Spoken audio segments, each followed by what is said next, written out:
Em 17 de dezembro de 1936, no bairro de Flores, em Buenos Aires, nasceu Jorge Mário Bergoglio, o primogênito de 5 filhos de Mário José Bergoglio e Regina Maria Sivori. Seus pais, imigrantes italianos, haviam deixado a Itália para escapar do regime fascista de Benito Mussolini, buscando uma vida melhor na Argentina.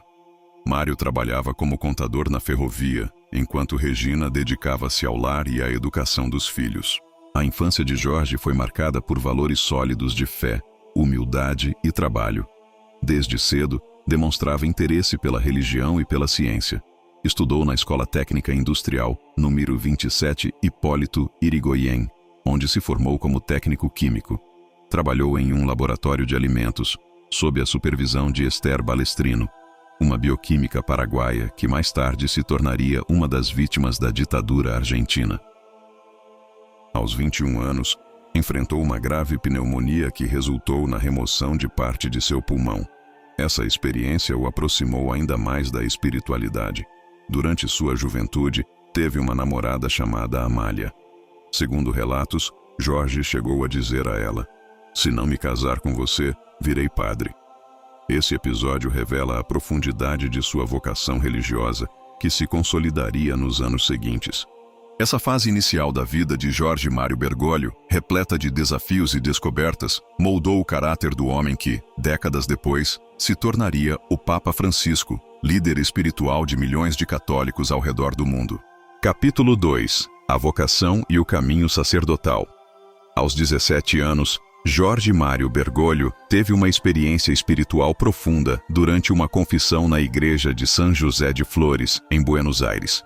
Esse momento marcou o início de sua vocação religiosa. Em 1958, ingressou no noviciado da Companhia de Jesus, iniciando sua formação como jesuíta. Estudou humanidades, filosofia e teologia, preparando-se para uma vida dedicada ao serviço religioso e à educação. Em 13 de dezembro de 1969, poucos dias antes de completar 33 anos, foi ordenado sacerdote pelo arcebispo Ramon José Castellano. Nos anos seguintes, continuou sua formação na Espanha e em 22 de abril de 1973, emitiu a profissão perpétua nos jesuítas. De volta à Argentina, desempenhou diversos papéis na ordem, incluindo mestre de noviços, professor de teologia e reitor do Colégio Máximo e da Faculdade de Filosofia e Teologia de São Miguel.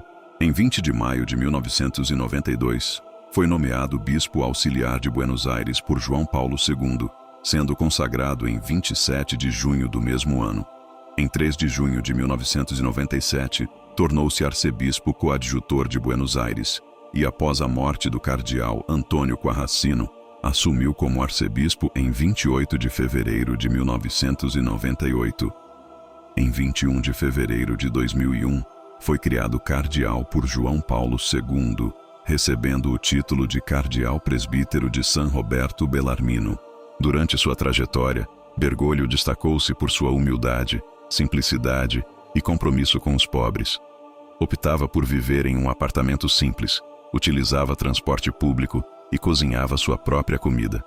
Seu estilo de vida e dedicação pastoral o tornaram uma figura respeitada dentro e fora da igreja.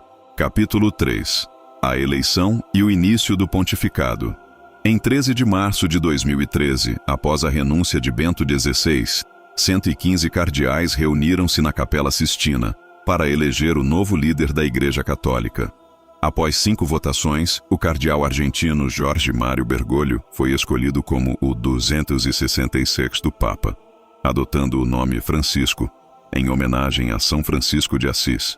Ao aparecer na sacada da Basílica de São Pedro, o novo Papa saudou a multidão com simplicidade e pediu orações por ele, inclinando-se diante dos fiéis. Esse gesto marcou o início de um pontificado voltado para a humildade e a proximidade com o povo. Desde o início, Francisco demonstrou seu compromisso com os pobres e marginalizados, promovendo uma igreja mais inclusiva e engajada com as questões sociais e ambientais. Sua eleição representou uma mudança significativa na direção da igreja, trazendo uma nova perspectiva e esperança para milhões de fiéis ao redor do mundo. Capítulo 5. Os últimos anos e o legado de Francisco. Nos últimos anos de seu pontificado, Francisco enfrentou desafios significativos, tanto dentro quanto fora da Igreja. Apesar de problemas de saúde, incluindo uma grave crise respiratória em março de 2025, ele continuou a cumprir suas responsabilidades até pouco antes de sua morte. Durante esse período, Francisco intensificou seus esforços para promover a justiça social, a paz e a proteção do meio ambiente. Ele continuou a denunciar as desigualdades econômicas, a cultura do descarte e a exploração dos recursos naturais, enfatizando a necessidade de uma ecologia integral que respeite tanto a natureza quanto a dignidade humana. Além disso, Francisco manteve seu compromisso com a reforma da Igreja, promovendo maior transparência, responsabilidade e inclusão. Ele buscou uma igreja mais sinodal, onde todos os fiéis, incluindo leigos, mulheres e jovens, tivessem voz ativa nas decisões eclesiais. O legado de Francisco é o de um líder que, com coragem e compaixão, guiou a Igreja por caminhos de renovação e esperança, deixando uma marca indelével na história do catolicismo. Capítulo 6. A partida de Francisco. Um adeus ao Papa do Povo. Na manhã de 21 de abril de 2025, uma segunda-feira de Páscoa, o mundo despertou com a notícia do falecimento do Papa Francisco. Aos 88 anos, ele partiu em sua residência na Casa Santa Marta, no Vaticano, vítima de um acidente vascular cerebral seguido de insuficiência cardíaca. Sua saúde já vinha fragilizada por uma pneumonia bilateral, que o havia mantido hospitalizado por 38 dias no Hospital Gemelli. O anúncio oficial foi feito pelo cardeal Kevin Farrell, camerlengo da Igreja Católica, que declarou com pesar a morte do Santo Padre.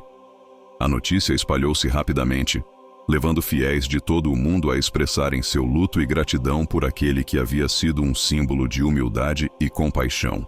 Conforme seus desejos, o corpo de Francisco foi colocado em um caixão simples de madeira e exposto na Basílica de São Pedro, permitindo que milhares de fiéis prestassem suas últimas homenagens.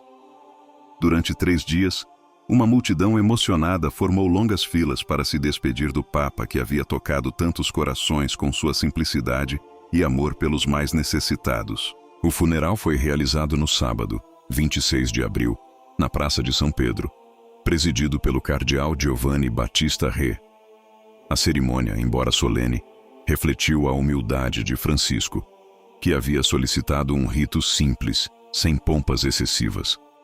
Líderes de diversas nações, incluindo chefes de Estado e representantes religiosos, estiveram presentes para prestar suas homenagens. Em um gesto que simbolizou sua devoção à Virgem Maria, Francisco foi sepultado na Basílica de Santa Maria Maior, tornando-se o primeiro Papa em mais de um século a ser enterrado fora da Basílica de São Pedro. Sua tumba, marcada apenas com a inscrição Franciscus, reflete a vida de um homem que sempre buscou a simplicidade e a proximidade com o povo. A morte de Francisco marcou o início do período de luto conhecido como sede vacante, durante o qual a Igreja se prepara para a eleição de um novo pontífice. Enquanto isso, o legado de Francisco permanece vivo nos corações daqueles que foram tocados por sua mensagem de amor, misericórdia e justiça. Oração em memória do Papa Francisco.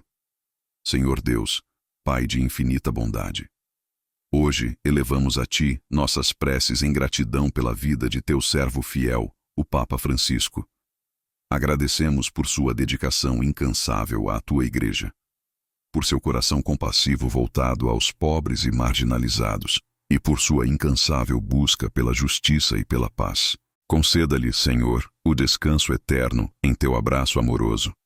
Que sua alma encontre a luz perpétua e que seu exemplo continue a inspirar-nos a viver com humildade, misericórdia e amor.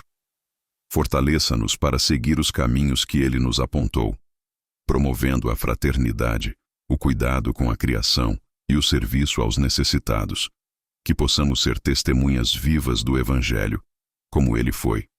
Por Cristo nosso Senhor. Amém. Se esta história tocou o seu coração, se as palavras e ações do Papa Francisco inspiraram você a viver com mais amor, compaixão e fé, Então, não guarde isso só para si. Curta este vídeo, para que mais pessoas possam encontrá-lo. Compartilhe com seus amigos e familiares, para que a luz do Evangelho alcance ainda mais corações. Inscreva-se no canal e ative as notificações, para continuar recebendo mensagens que edificam e fortalecem a sua fé. Juntos, podemos ser instrumentos de Deus, levando esperança e amor ao mundo. Que a paz de Cristo esteja com você.